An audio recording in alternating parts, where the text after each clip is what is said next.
Welcome children to the video lectures of Social Science, Standard 9. Today we are going to start chapter number 4, part 1. The chapter number 4 of comes into section History. The name of the chapter is National Movements in India.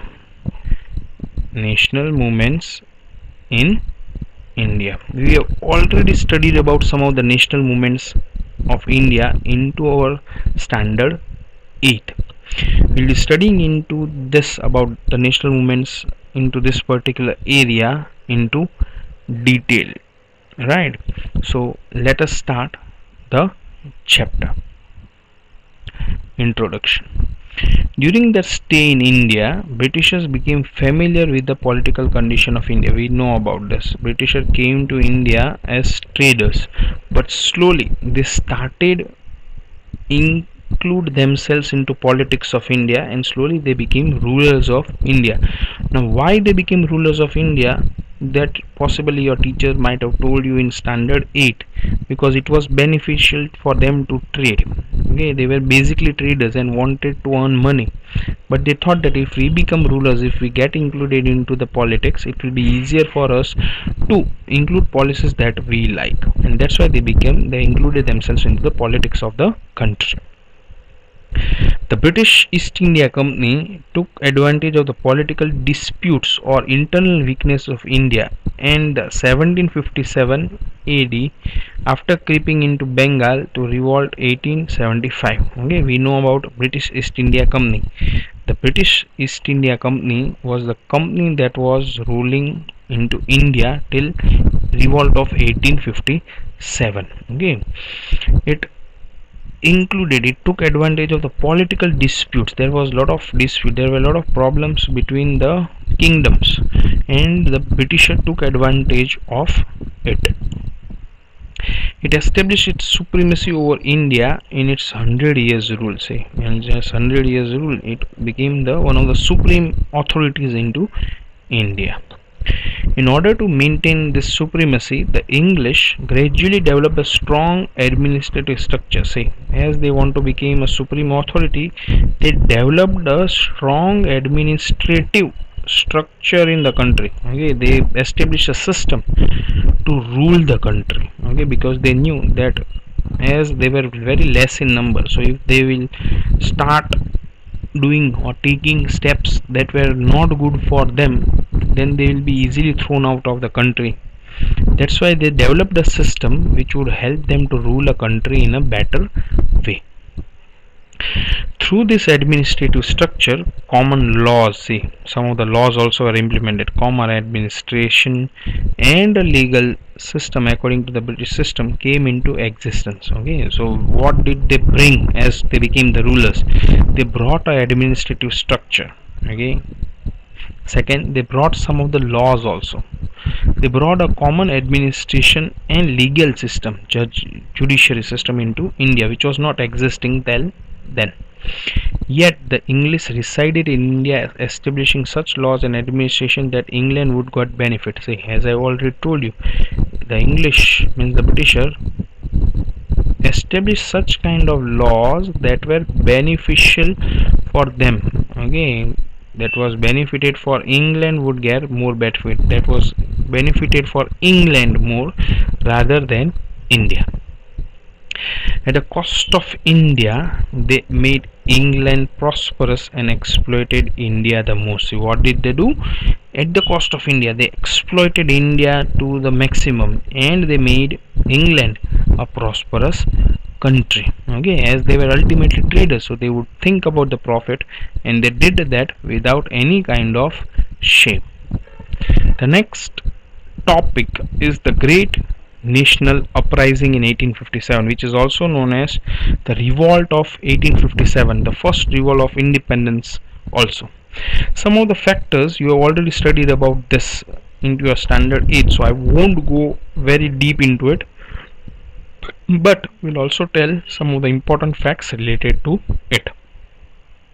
Some of the factors that caused the uprising is revolt in 1857 were political dissatisfactions. One of the main reasons was political dissatisfaction. People were not, the political people means the kings were not satisfied with the economic system, with the administrative system of the Britishers. Second was economic exploitation. The kings were exploited economically. The Britishers, basically the East India Company, was taking a large amount of money from the kings. They were exploiting them a lot. Next was social and religious factors. Okay, these Britishers were implementing some of the policies that were intruding, that were you can say conflicting the social and religious belief of Indians. Okay, and that's why they thought that Britishers are not good for their country. Next was military factor. We know about the Mangal Pandey and that, right? And the immediate reason was the introduction of the rifle, okay, which was using a cartridge which was greased with beef and pork, like the induction of the Enfield rifle in the army. So these were some of the main reasons due to which the Britishers or the rising of 1857 took place. Mangal Pandey was the first martyr of uprising. We know about him and you might have read him. Mangal Pandey was the first martyr of this uprising. Okay. Several other revolutionaries like Nana Sahib Tatya Top, Raja Kuwar Singh, Rani Lakshmi Bai, Bahadur Shah Zafar, etc. took part into it. You have already read into your standard 8. The uprising of 1857 produced many effects, among which end of company rule. This was one of the main results of it.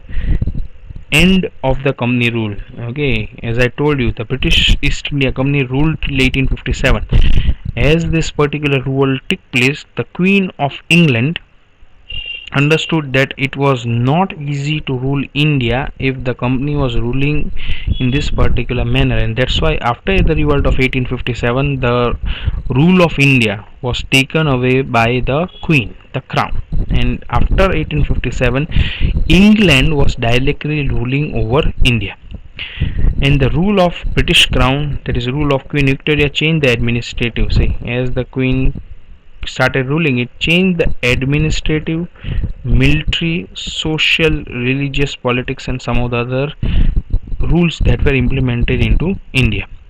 The reasons responsible for the failure of 1850 reasons are beginning. Why did it fail? Okay, so these are some of the reasons of it. Let me mark those reasons with a different color so you can easily see it. Uprising before the planned time. So this was one of the reasons why it was done, because it started before the planned time, the time which was set. It started before the planned time. Next, lack of central leadership. There was no central leader who would collect all the leaders and give proper instructions. So there was a lack of central leadership. Next, insufficient and unsophisticated weapons. The weapons which were used into this revolt were unsophisticated, like talwars, okay, spears and such kind of things were used, while the Britishers were equipped with guns at that time. At the same time, the weapons which were used were not into sufficient quantity. This was one of the reasons too. Next, importance of self-centered interest. See, all the kings that had joined this revolt were only self-interested. They did not think about the country. They were only thinking about themselves. So this was one of the other reasons, right? Then nationalism among the revolutionaries. Next, lack of suitable and organized leadership. There was no proper leadership, and due to which the 1857 revolt failed. You have already studied this detail into previous class. Okay, see, the book also tells that you have already studied this into detail into a previous class. You need to read it through it and you can see it. So these were some of the details, short details about the revolt of 1857. The next topic is boycott and indigenous movement. Indigenous means local. Indigenous is local. Okay, so boycott and indigenous. Right now, after 1857, what happened? Okay, see, boycott. Okay, means to stop using it. Okay, not to use it. an indigenous movement along with the Bang Bang movement which took place in 1905. Bang Bang. Now you might have read it. Bang Bang is the movement which took place in 1905. Now why this movement took place? Because in 1905, okay, the Britisher had divided Bengal into two parts. Now Bengal was a very large territory at that time. It was having the population of Hindus and the Muslims at that time. Okay. Now at that time Bengal was connected, means Bihar and Orissa were also part of Bengal at that time, and Bangladesh, today's Bangladesh, was also part of Bengal. So instead of dividing the Bihar and Orissa out of Bengal, what did the Britisher did? They divided the areas with Hindus and the areas with Muslim. Why it was done? It was done to bring a wall between the unity of Hindus and Muslim. Now at that time Bengal was the capital of the national movement. Okay, all the national movement was taking place from Bengal, and that why it was very important place. See, so the revolt which was started against it was known as Bang Bang movement, was one of the important events in the Indian national movement. Because of the divide and rule policy, this was the major policy used by the Britishers. As a result of the Britishers Maclevian policies, boycott and indigenous movement get an impetus due to this. Maclevian means again dividing, got impetuous. Maclevian was an Italian leader, okay, and the policies according to it means deceitful, cheatful policies, such kind of policies which are benefited more for the leaders, more for the rulers, such kind of policies were also implemented. Bengal was a big province at that time of British rule, which included the present Bengal, Bihar and Odisha. Compared to other states, Bengal was center point of national awakening. See, at that time, as I told you, it was a hub of thus national movement. Thus, impetus and thought of national movement came from Bengal. Okay, and that's why the main stream of national movement was flowing from Bengal. In 1857 revolt, Hindus and Muslims had collectively fought the English. That's why the English strategy of divide and rule, they encouraged communalism and caused division among the people. See, the British were knowing this, that if Hindus and Muslims are united, okay, then they cannot rule India. That's why they implemented the communalism into India. Viceroy Curzon, who was into India from 1899 and ended up in 1905, divided the vast Bengal province into East Bengal and West Bengal. The name brings about the administrative. I said that it will be easier to rule Bengal if it is divided. Now, why it was divided? The main reason was to bring communalism, to bring a wall between Hindus and Muslims. There was a strong opposition of the division of Bengal. When the Bengal was divided on 16th of October in 1905, the whole Bengal observed the day as National Mourning Day. Mourning means not good morning, mourning means sad day. The same day, an announcement about boycotting all foreign goods and encouragement of use of indigenous goods was made. So people said that we will now not use any of the foreign goods. Instead of that, we'll start using the indigenous, that is the local goods. Okay, not merely Bengalis but all other Indians along believed that the division was being done to curtail is to stop the vociferous feeling, okay, the strong feelings of nationalism that were catching up in India. Okay, so each and every Indian knew that this particular division was not for administrative purpose, but it was done to control the nationalism that was flowing out of Bengal, the nationalism that was growing into Bengal. This was a step to control it. That day, Hindus and the Muslims tied Rakhi to each other in the entire Bengal to express the unity.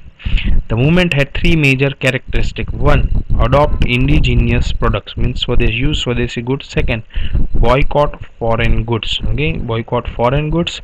And third, adopt the national education. So these were the three main pillars on which the Bang Bang movement took place. We'll keep till here into this particular video lecture.